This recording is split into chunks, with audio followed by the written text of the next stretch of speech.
You're listening to the Angela Henderson Online Business Show, episode 422.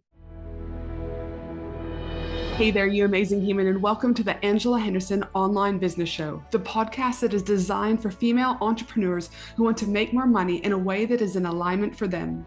If you're looking for practical advice, proven strategies, and expert insights to help you navigate the challenges of growing your business, then you've come to the right place. Welcome, my friend. I am your host, Angela Henderson, a proud Canadian living in beautiful Australia, and I'm a business coach, consultant, and strategist who has helped thousands of women around the world build successful businesses. Through solo episodes and interviews with successful business owners, industry experts, and thought leaders, you'll get insider insights into what it takes to succeed in today's digital age. Whether you're struggling to scale your business, looking for ways to boost your productivity, or seeking ways to overcome the challenges of being an entrepreneur, this show has everything you need to succeed and more. So subscribe, pop your headphones on, and get ready to creating the business and life you deserve today by allowing the Angela Henderson Online Business Show help you create a winning strategy, develop the right mindset, and build lasting wealth.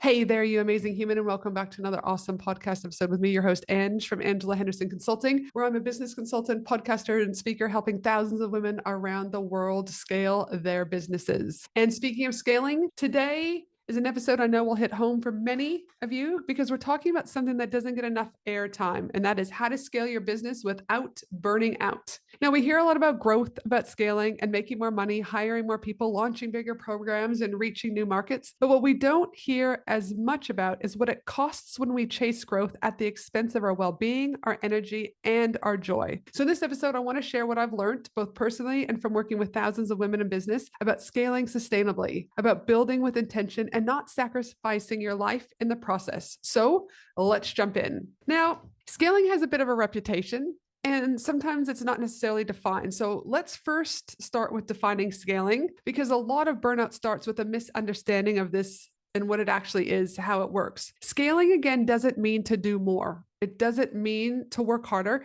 And it definitely doesn't mean hustle your way to seven figures. Though I know that there are times and places of hustle, as I've talked about, but it doesn't mean hustle, hustle, hustle 24 hours a day, 7 days a week. Scaling, simply put, is about increasing your capacity, your revenue, your reach, your impact without increasing your workload in equal proportion. It's about working smarter and not just bigger. The problem, though, most people start scaling by simply piling more and more on. More clients, more offers, more launches, more tasks. And that, my friend, is the fastest track to burnout. So why does scaling often lead to burnout? Because we grow before we're structurally or emotionally ready. We don't have the right systems, the right support, the right mindset around letting go. And when your business grows faster than your ability to hold that growth, you crumble, you overfunction, you compensate, and your body, your relationships, and your creativity start to suffer. If you've ever thought, I wanted this, so why does it feel so heavy? You're not alone. That's a sign that something needs to shift. So let's shift gears. I want to give you 5 practical, proven ways to scale without ending up exhausted, resentful, or checked out of your business. Number 1, build systems before you need them. Don't wait until you're drowning to create systems. Look at your daily tasks. Where are you repeating things manually? What can be automated, templated, or outsourced? Scaling requires stability. So focus on building solid systems that can support more growth without more work. 2, hire before you feel ready. This one's huge. Most women wait way too long to get help, whether it's a VA, OBM, copywriter, or even just someone to help manage your inbox. They wait way too long. But if you wait until you're ready, you'll be too deep in the chaos to delegate properly. Smart scaling means hiring in advance so your growth is supported, not suffocating. 3, simplify your offers. If you're trying to scale 5 different offers at once, no wonder you're freaking tired. As I say all the time, simplicity scales. Pick 1 or 2 core offers that you love, that convert, and that are easy to deliver, and go deep on those. Refine before you expand.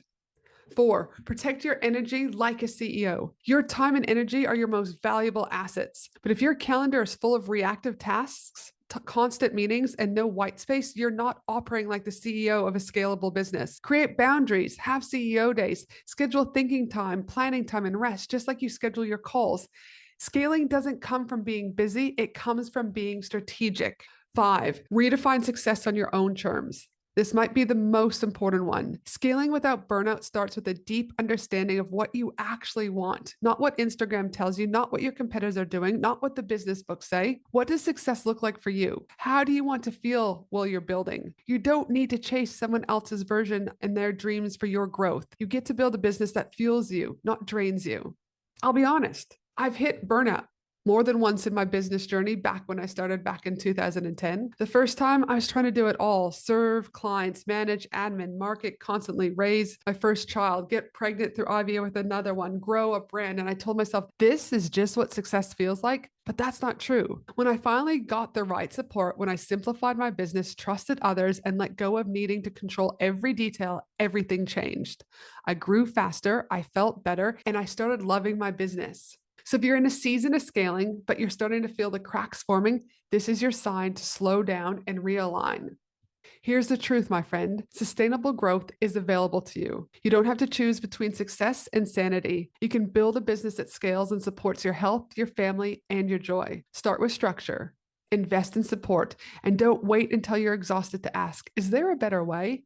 There is, and you're allowed to build it. That's it, my friends. I hope this episode gave you a little bit of insight around burnout, what to look for. Simplicity scales. Again, simplicity scales. If this episode resonated with you, please take a moment to leave a review, share it with a fellow business owner, or DM me on Instagram to let me know what your biggest takeaway was.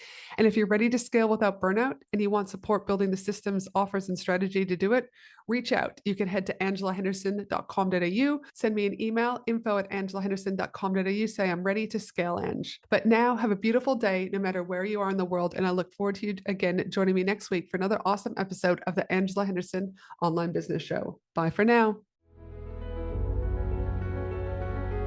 Thanks for listening to the Angela Henderson Online Business Show, www.angelahenderson.com.au.